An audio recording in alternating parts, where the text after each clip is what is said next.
What is going on, everybody, and welcome back to the channel. Today I'm doing something that I have not done for a while, but is one of my favorite things to do on the channel. I'm going to do a ranked list. I love doing rank lists. I love ranking works of a specific filmmaker, franchises, all kinds of things. And recently, I was thinking a lot about the work of James Wan. And James Wan is somebody who I really appreciate and I love as a filmmaker. And I saw on Netflix that they had a couple of the Conjuring films streaming. And I realized that I had not seen all of the films in the quote unquote Conjuring Universe. I know that this is a franchise that a lot of people seem to really like. I think similarly to some of James Wan's other projects like Insidious or Saw, he probably didn't see them going the distance that they've gone. Something I was excited to watch because I've seen all three Conjuring films originally, and I believe Annabelle Creation were the only films in this franchise I'd seen, so all the other ones were first time watches for me. And I know there's been the announcement of The Nun Part 2, Crooked Man, coming out as a part of this Conjuring universe. So I just thought that it would be fun to watch all these films and rank them and talk about them in a little bit of detail. As I've said in all my other rank list videos that I've ever done on this channel, this is just my opinion. It's not fact. These are the order in which I like these movies. Yours is probably vastly different than mine, but I just think it's fun to kind of put my opinion out there and let you guys know how I feel about this specific franchise. So currently in the Conjuring universe, there are 8 films. I watched all 8 movies and I'm going to rank them from my least favorite to my favorite. Before we get started with the review, if you could like this video and subscribe to the channel, it helps me out a lot and lets me know the type of content that you as the viewer are looking for. Would you like to see me review more franchises? I can tell you that if you do, I've got some fun stuff coming on the way because these are some of my favorite videos to make. So without further ado, let's get into the ranked list. So coming in 8th place, the last place, is The Curse of La Llorona, directed by Michael Chavez. So Michael Chavez, I believe, directed 2 of the films in the Conjuring universe, this film and The Conjuring 3, The Devil Made Me Do It. And unfortunately, this falls in last place. And what I will say about the Conjuring universe, none of these films are unwatchable. There's a lot of franchises where films are like completely terrible, like Friday the 13th, for instance. Jason Goes to Hell, I can barely make it through. The Nightmare on Elm Street remake is absolutely abysmal. I can hardly finish it. There's a lot of these film franchises that it's really difficult to make it through these movies. None of these films are unwatchable, and this is just the worst of the franchise. I think that this is a really unique and fun concept that just is executed relatively poorly. I really love Linda Cardellini. I think that she's a great actress, and she's one of the things that really redeems this film and makes it so palatable at times. This film is about a woman who works as like a child protective services worker, and this family that she's been working on their case has not contacted them in a while, and she goes to check up on them, and the mother has her children locked up in this room. And she ends up setting them free. The mother loses custody, and while her kids are at Child Protective Services, they get killed. And La Llorona ends up attaching herself to Linda Cardellini's children, who she's a single mom. She's lost her husband recently. And so a lot of it is similar to these other Conjuring films where it plays really heavy into the family dynamic. And the problem with this is there's so much runtime of this movie that is just like bland, boring nothing. I mean, it constantly cuts back to, Linda Cardellini being upset that her husband's passed away, and just these little interactions that the kids have with La Llorona in the house. And the third act feels really tedious. And what I didn't like about this movie compared to a lot of the other films in the Conjuring universe is that it felt so reliant on musical cue than jump scare. And the jump scares in this weren't even scary. They're so easy to just kind of pick up on and know when they're going to come, that it just got kind of tedious. I did like parts in the third act where the confrontation with La Llorona happened.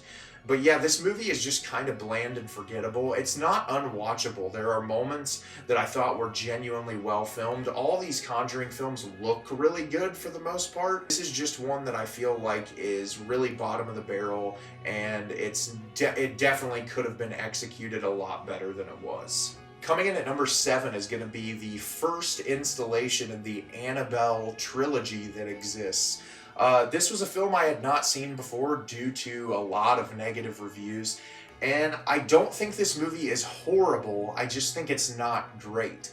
And the thing is, when you're looking at the Conjuring universe, one of the things is when, especially in the first 2 films, when you have James Wan at the helm, you have someone who's really great at balancing super intense horror elements with a really great familial dynamics and like character drama. And the problem is, this is the first film that exists outside of that universe that doesn't have him at the helm. And I think the director of this film, unfortunately, did not do a very great job at building those family dynamics. And it just kind of falls short in that regard. I think the opening to this film is really great. This whole idea of like the Annabelle doll being possessed by this girl who was a part of a cult, and this whole thing about the cult playing into the possession of the doll and giving the story a little bit more of a background. I like that element. I think the family in this, the 2 lead actors, they're not great. I think that their chemistry at the beginning of the film is really good, and then it just kind of tapers off for me where it's like, it becomes a little questionable after a while. And what this movie really suffers from is the first 25 minutes is incredible. It's so in your face. It's very like non-stop, beat by beat action happening over and over. And then for the next like 40 minutes of the film, it lulls out into doll moves from one place to another in the room, and it just becomes kind of repetitive. And that's what's unfortunate about this film. I feel like if it would have kept up the amped up nature of the beginning of the film, that I would have liked it a lot more. And like I said about the last movie, this looks really good. All these Conjuring films, the cinematography doesn't look bad in any of them. It's all really well executed, creates a really like creepy atmosphere. This movie just gets really boring, and that's what's unfortunate. The third act is pretty decent, not anything spectacular, and this is another one that if I was revisiting the film franchise, this and La Llorona would be the 2 that I would be the least excited to watch. I feel like the rest of the films on this list have enough redeemable qualities that I enjoy them enough that I would watch them again, but these 2 are kind of like fall off for me. Coming in at number 6, and I'm sure this is a controversial opinion, but is The Nun. I really liked this movie. I don't think it's great. I think it's really stupid. The plot makes like virtually no sense, but it's so much stupid, schlocky fun that I enjoyed the runtime of this film, and I feel like this and the next film on my list probably could flip-flop. I might actually like this more than the next film on my list, but the next film is better made. But this film, I really love the atmosphere of this movie. It's set obviously in a very different time period. You're in these like gothic castles, and there are some really effective jump scares in this movie. The problem with this film is the script is just really stupid, and none of it makes a whole lot of sense. And the whole thing about dealing with Valak, who I think is one of the best villains that's ever been introduced in the Conjuring universe. I love the look of the nun. When the nun is in its demonic form, I feel like it always looks super creepy, and it's one of my favorite parts of the franchise, and they do a really good job with the look and the feel of that in this movie. And there are a lot of really effective scares in this, and I feel like there's a lot of really creepy tension build up. It's just like the conclusion and the setup as to how they have to stop this villain is just so dumb. The acting in this feels very like hokey 80s B-movie acting, which Taissa Farmiga is in this film, and she does a really good job. I feel like she's the strongest part of the film. But like the priest in this and the guy that discovers the nun's body at the beginning of the film, they are not great actors by any means. They ham it up quite a bit. There's this one line in particular where they find the blood of Christ in it, and the priest says, "Ah, the blood of Christ," and the guy goes, holy shit. And the priest looks back at him and says, the holiest. And like there's a lot of really stupid schlocky shit like that I really enjoy. It's just like there are a lot of parts of this film that kind of are sluggish. I think the film is like has an hour and 35, hour and 40 minute runtime. It's a little too bloated. I feel like if they would have kept this hour and 20 minutes, it would have been a lot more effective and probably ranked a lot higher on this list because I am a sucker for gothic horror films. And yeah, this one is entertaining, but it just doesn't do it for me 100%. Coming in at number 5 is The Conjuring 3, The Devil Made Me Do It. This one is directed by Michael Chavez, who also directed The Curse of Lauroona. I feel like this is much more effective filmmaking, and I think why it lands 5th on my list is because regardless of how everything plays out in these movies, I love Patrick Wilson and Vera Farmiga. I think the two of them are great actors, and whenever they're on screen, I'm so captivated by their performances. And that's really what kind of holds me into this movie in particular, because I don't think this movie is anything super special. It's kind of run-of-the-mill. It has some decent scares and some entertaining moments, but it's way too long. Because it's one of the Conjuring films, it pushes almost 2 hours. But compared to the Conjuring 1 and 2, it doesn't have a lot to say. The family dynamics between these characters are not as interesting and as well made as the first 2 Conjuring films. And you can tell that separation from James Wan and not having him at the helm really detracts from the way that this film feels, and that's unfortunate because I was really looking forward to this. And when I did my rewatch recently, I just found myself kind of falling off. This kind of teeters with The Nun, where I feel like The Nun, I probably would enjoy watching that again more than watching this movie. There's so much just dead time in the middle act. I really love the opening of this film, the possession and kind of the transference of the possession between these two characters.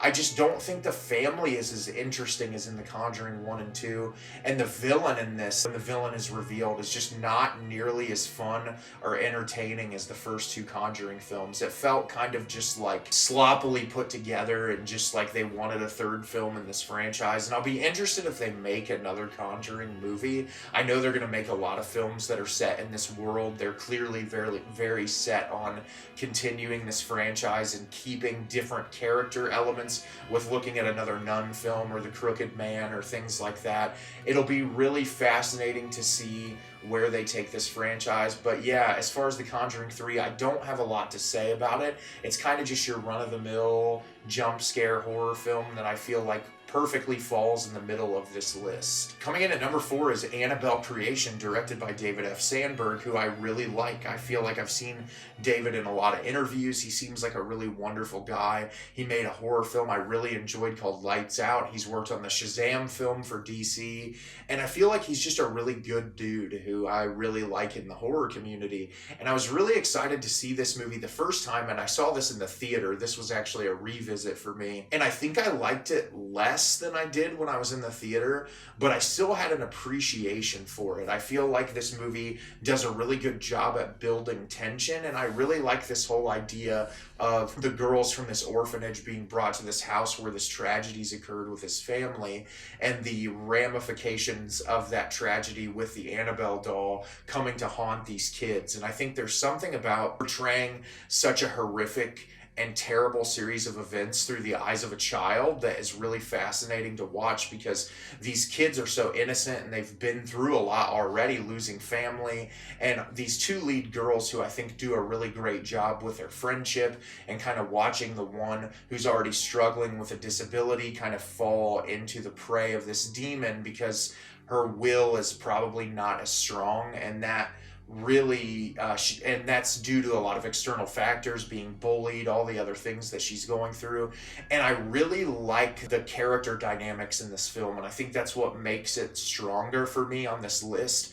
I do think this film suffers, though, that for an hour and a half there's a lot of dead moments that just are not as interesting. I do like the husband and wife couple that run this house. I feel like there's a lot of interesting things that happen between them. The actress who plays the nun who takes care of all the girls does a really nice job, and I think that those character dynamics really save the film. There's some really great moments in this that are truly scary. There's a lot of really dumb jump scares in this film that I feel like kind of set it a little lower for me on the list, but I feel like this comes higher above the other ones because it's a shorter runtime, it's much more effective, and I think that it does exactly what it sets out to do, which in this Conjuring universe, that's always good when a filmmaker sets out to make a film, and I feel like it really is an effective horror movie that I did enjoy revisiting this time around. Coming in at number 3, which was a complete shock to me, is the 2019 film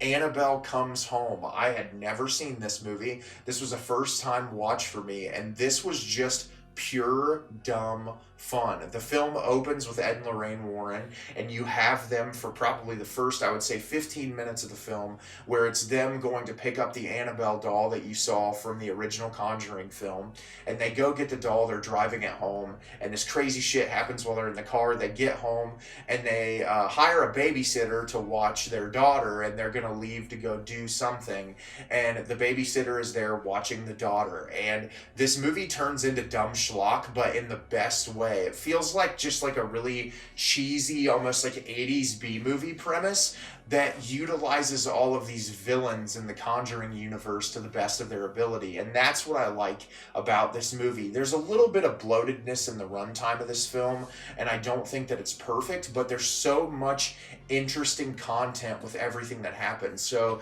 you have this young girl who's babysitting the Warrens' daughter, and her best friend comes over, and her friend has been through this horrible tragedy where she's lost her father, and she just wants the ability to communicate with her father again. And so she breaks into the Warrens museum, and she ends up messing with all the stuff in there, including the Annabelle doll, which unleashes the spirits of like everything in the house, and it becomes almost like a Night at the Museum Conjuring film. And that's what I like so much about it. And I thought that all of the ways that the different demons and entities were incorporated into this installment were so much fun. Compared to some of the other movies that I feel like really take themselves super seriously, this movie did not take itself seriously. It was just kind of one of those, we're going to have a lot of fun with this Conjuring universe that we're already surrounded by, and it was entertaining, and that's what I want from these movies. I feel like this is a franchise that shouldn't even really exist, and it does. And so if you're going to make movies in this franchise, make them fun, make them entertaining, make them something that I'm going to look forward to sitting down and engaging with. And this movie did that in droves. I felt like it was really entertaining. I really appreciated it, and I'm actually looking forward to watching this one again. I felt like all the characters were really great. The young daughter's played by McKenna Grace, who I know is really blowing up. She did a really great job. The actress who played the babysitter, I'd never seen her before, but she was great. I felt like all of them did a really fantastic job in this movie. And yeah, this is one that if you're going to watch Conjuring Universe films, you don't even have to really watch any of the other ones. This is definitely the one in the Conjuring Universe that I would say, if you're looking for a fun time, go watch this movie. So coming in at number 2, believe it or not, is actually the original Conjuring film. I really love this movie. I feel like James Wan did a great job introducing us into this universe of Ed and Lorraine Warren, and this movie really builds great suspense. And I think what James Wan does so well is crafting these really great family dynamics amidst these intense, brutal horror stories. And what I love is you have this really beautiful, intimate relationship between Patrick Wilson and Vera Farmiga's characters of Ed and Lorraine Warren, but you also have this family who is being tormented, who also has a really great family dynamic. And I think that kind of showing those contrasting dynamics on screen amidst this horrible tragedy that's affecting both families really makes for effective cinema. And what I love about this movie is it's much more nuanced than a lot of the other films in this franchise, where there are jump scares, but I feel like there's so much more effectiveness in this. One of the things I remembered, I hadn't seen this movie for several years. I've watched the second one a lot more than I have the first one, but I forgot about the whole sequence of the clapping, and I felt like that whole buildup was really executed well, because it was so much more about what you didn't see than what what was on the screen.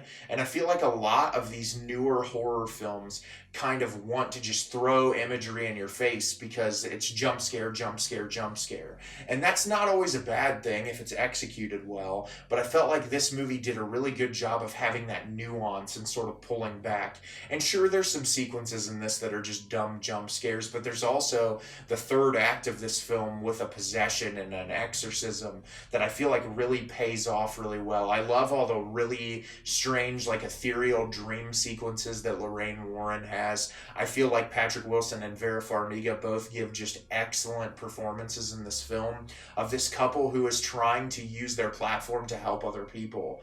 And I really love that about these Conjuring films. I feel like the only reason this one doesn't fall in the #1 spot is my #1 film just is a little bit more effective and I feel like is a little bit more immersive. But this is most definitely a film that I would highly recommend checking out if you're looking for the most enjoyable part of this series. So my #1 pick, if you've been paying attention, is The Conjuring 2. This movie I've seen probably more than any of the other films in the franchise. I think this movie is so much fun, but I think aside from it being really fun, it creates this really layered world with introducing Valak as our villain, but also having like the crooked man play a really interesting element in the nun. And I feel like this movie really builds its tension well and does a great job of like introducing these little elements. I love this older man that is at the house of the family that's being tormented in this film, and like his whole introduction, Bill Wilkins, I feel like that really adds another layer to these films that doesn't always exist, where you get this sense of mystery, where I feel like there's this really nice twist that kind of shifts things for you, where you feel like this movie initially is just a ghost haunting, and then it kind of changes into something more severe. And I love that drastic shift in this movie. I feel like the family, there's something about the vulnerability of this mother and her children and watching what she's going through and kind of how she's being perceived by the rest of the town and the people around her that make it so much easier to kind of just dive into.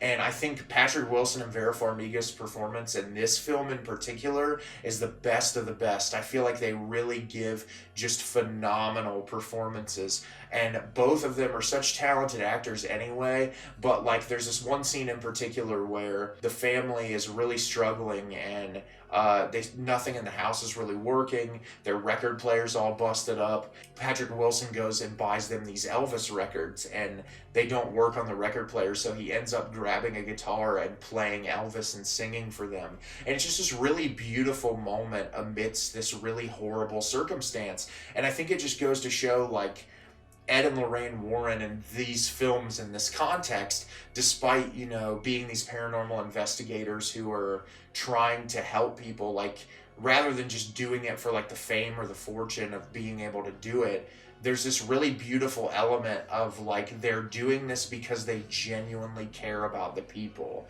And I think that's what makes this film so much better for me, is like kind of getting into that mindset a little bit more of how much helping these people is so important to them. And it's a genuinely scary movie. It really is. This movie still has a lot of sequences that really frighten me, and I think it's really one of James Wan's best films. I think it's difficult and hard-pressed for a filmmaker to kind of up themselves from the first film that they've made in a franchise, but The Conjuring 2, in my opinion, is way better than the first film. So that is my ranking of the Conjuring universe. Do you agree with it? Do you disagree? Let me know in the comments. I'd love to know what your ranking of this franchise is and how much it parallels to mine, and whether you think some of my opinions are nuts. But I really loved a lot of these movies, and I felt like some of them weren't as good, and I'll just be interested to hear your opinions. As always, if you can like the video and subscribe to the channel, it helps me out a lot and lets me know the type of content you're looking for. I'm always putting out new material, and I look forward to getting more out for you in the near future. And as always, everyone, thank you so much for watching, and have a great rest of your day.